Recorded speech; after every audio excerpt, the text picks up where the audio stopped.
जय श्री राधे। पूज्य श्री सद्गुरुदेव भगवान के चरणों में प्रणाम। आज पूज्य श्री उड़िया बाबा जी महाराज कहते हैं, लोग पूछते हैं कि भगवान कैसे मिलेंगे। क्या यह पूछने की बात है? भगवान से भला कौन मिलना चाहता है? सब तो स्त्री, पुत्र, धन इत्यादि में ही आसक्त रहते हैं। इन सब की आसक्ति छोड़कर प्रत्येक श्वास में भगवान का स्मरण करो, उनके बिना अधीर हो जाओ, फिर देखो भगवान कैसे नहीं मिलते। फिर देखो भगवान कैसे नहीं मिलते। 4 बातें जीवन में बड़े ही पुण्यों से होती हैं। पहला, भगवत भक्तों में प्रेम। दूसरा, भगवान के नाम में प्रेम। तीसरा, भगवत विग्रहों में प्रेम। चौथा, भगवान के प्रसाद में प्रेम। भगवत प्राप्ति के 4 उपाय हैं। पहला, भगवत दर्शन की तीव्र उत्कंठा। दूसरा, निरंतर नाम जप। तीसरा, विषयों में अरुचि। और चौथा, सहनशीलता। जगत का चिंतन छूट जाए और श्री कृष्ण का चिंतन हो, बस इसी का नाम भक्ति है। साधु महात्माओं की सच्ची सेवा, उनके आज्ञा अनुसार भगवत भजन करना ही उन्हें रोटी तो कोई न कोई दे ही सकता है। भक्ति का रूप भक्ति नाम भजन का है। भजनीय के नाम अथवा रूप का प्रेम पूर्वक निरंतर चिंतन करना ही भक्ति है। भक्ति का लक्षण, प्रहलाद जी ने जो वर मांगा कि मुझे कभी किसी चीज़ की इच्छा न हो, यही भक्ति का लक्षण है। भक्ति की प्राप्ति का उपाय, भगवत चिंतन ही भक्ति प्राप्ति का प्रधान उपाय है। इसी से प्रेम उत्पन्न होता है। शुद्ध भक्ति वाला भक्त तो ज्ञान की इच्छा ही नहीं करता, किंतु ज्ञान मिश्रा भक्ति में ज्ञान और भक्ति मिले रहते हैं। श्री रामचरितमानस में ज्ञान मिश्रा भक्ति है, शुद्धा या केवल भक्ति नहीं। श्री चैतन्य महाप्रभु ने भक्ति का लक्षण इस श्लोक में बताया है। भगवान विष्णु में जो प्रेम संज्ञक अनन्य ममता है, उसी को भीष्म, प्रहलाद, उद्धव और नारद आदि ने भक्ति कहा है।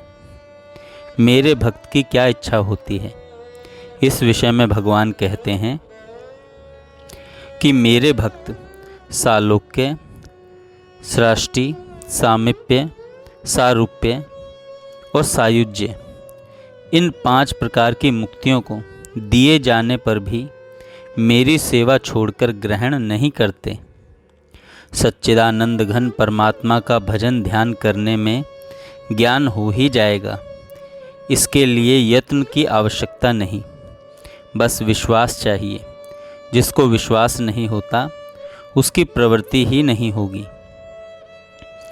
यह विश्वास रहना चाहिए कि प्रभु हमारी रक्षा करेंगे।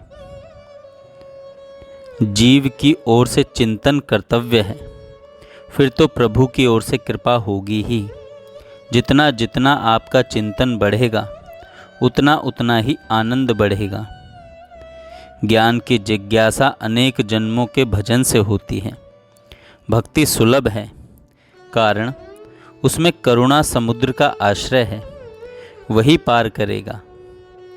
भक्त की दशा वैसी ही है जैसे नदी के पार जाने वाले यात्री की होती है, जो नाव में मल्लाह के द्वारा सुखपूर्वक पार कर दिया जाता है। ज्ञानी की दशा वैसी ही है जैसे कोई नदी को बिना नाव के तैरकर पार करे और मार्ग में 6 नाकों द्वारा खाए जाने का भय भी हो। इसलिए गीता, भागवत आदि में ज्ञान को कठिन बतलाया है। श्रीमद् भागवत के 4th स्कंद के अध्याय 22 में राजा पृथु और सनकादिक के संवाद में यह ज्ञान और भक्ति के अंतर का ही प्रसंग है। किसी प्रकार से भी प्रेम की पराकाष्ठा पर पहुंच जाए, फिर कल्याण ही है, फिर कल्याण ही है। सच्चिदानंद की भावना सर्वत्र होने पर किसी भी वस्तु का ध्यान कर सकते हैं। मन से संसार निकालना चाहिए। सब चिन्मय है, इसलिए उपासना भी चिन्मय की होनी चाहिए, चाहे वह ब्रज के लाला की हो, चाहे किसी और की। प्रभु की लीला चिन्मय, ध्यान चिन्मय और लोक भी चिन्मय है। इसीलिए चिन्मय प्रभु का ध्यान करना चाहिए। स्थूल दृष्टि का सर्वदा त्याग करना चाहिए। मन से भी स्थूल दृष्टि हटा देनी चाहिए। गुरु को भी चिन्मय समझना चाहिए। नाम और रूप नित्य हैं। भगवान के नाम और रूप नित्य हैं। भक्त जिस रूप से प्रभु को चाहता है, वे उसी रूप से उसे दर्शन देते हैं।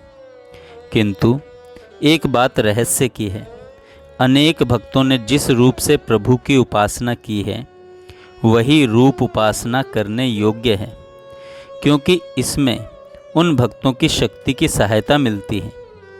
जैसे श्री कृष्ण रूप से उपासना करने वाले को पूर्व के सभी भक्तों की शक्ति की सहायता मिलेगी। इसीलिए नवीन कल्पना करना ठीक नहीं है। रूप समुद्र में से जैसे चाहो उसी प्रकार दर्शन होंगे, उसी प्रकार दर्शन होंगे।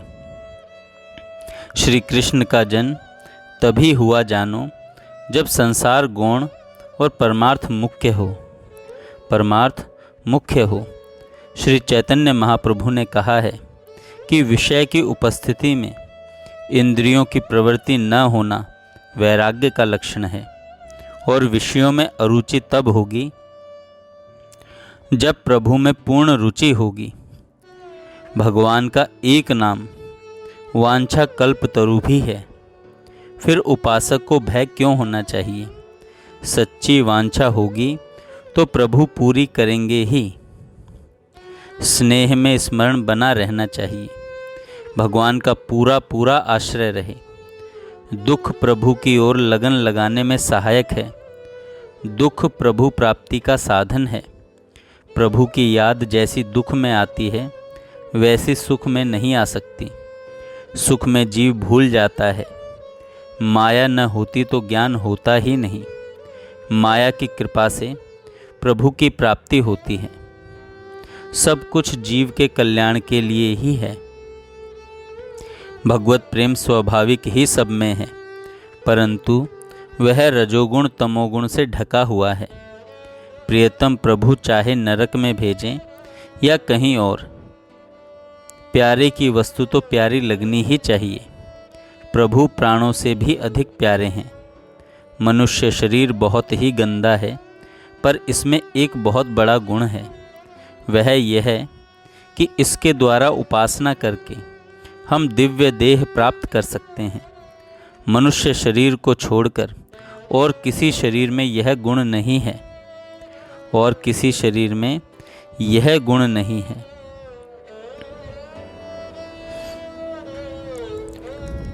ये चार बातें बड़े ही पुण्य से प्राप्त होती हैं। जैसा कि शुरुआत में कहा था कि पहला भगवत भक्तों में प्रेम होना, दूसरा भगवान नाम में प्रेम, तीसरा भगवत विग्रह में प्रेम होना, और चौथा भगवत प्रसाद में प्रेम होना।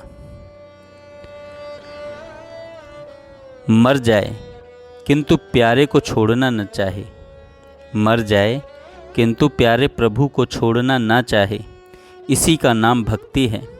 जिस प्रकार बछड़ा प्राण निकलने पर भी गाय का पीछा नहीं छोड़ता, उसी प्रकार भक्त भी भगवान को नहीं छोड़ सकता। भगवान का भजन तो बहुत लोग करते हैं, परंतु सबको उनका दर्शन नहीं होता। इसका कारण यही है कि वे भगवान में गोता नहीं लगाते। देखो, ध्रुव जी ने गोता लगाया तो 6 महीने में ही उन्हें भगवान के दर्शन हो गए। उन्हें भगवान के दर्शन हो गए। जिसका राम नाम में अनुराग है, जिसका राम रूप में अनुराग है, जिसका राम कथा में अनुराग है, उसे विचार करने की क्या आवश्यकता। विचार करने की आवश्यकता तो संशय आत्मा को होती है कि तेरे भावे जो करे, भलो बुरो संसार, नारायण तू बैठ के अपनो भुवन बुहार, अपनो भुवन बुहार। जीव पागलों की तरह घूम रहा है, उसका असली अनुराग किसी में नहीं है। वह बावले कुत्ते की तरह इधर उधर भटक रहा है। जो चीज़ नाना होती है उसमें किसी का वास्तविक अनुराग होता ही नहीं। विषय अनेक हैं, अतः उनमें सच्चा अनुराग नहीं हो सकता। भगवान एक हैं, इसीलिए उन्हीं में वास्तविक अनुराग हो सकता है। अनुराग निरंतर चिंतन से होता है। वाणी से उन्हीं का गुणानुवाद करें, वाणी से उन्हीं का गुणानुवाद करें, हृदय से उन्हीं का चिंतन करें और नेत्रों से किसी को भी उनके बिना न देखें। सिया राम मैं सब जग जानी, करहूँ प्रणाम जोर जुग पानी। जगत नहीं, बस सिया राम ही सिया राम देखना है। सिया राम के सिवा मन में जो कुछ आवे उसको साधक हटाता रहे, उसको साधक हटाता रहे। जय श्री राधे। आप ज़रूर बताइएगा पूज्य श्री उड़िया बाबा जी के ये वचन आपको कैसे लगे। जय श्री राधे। पूज्य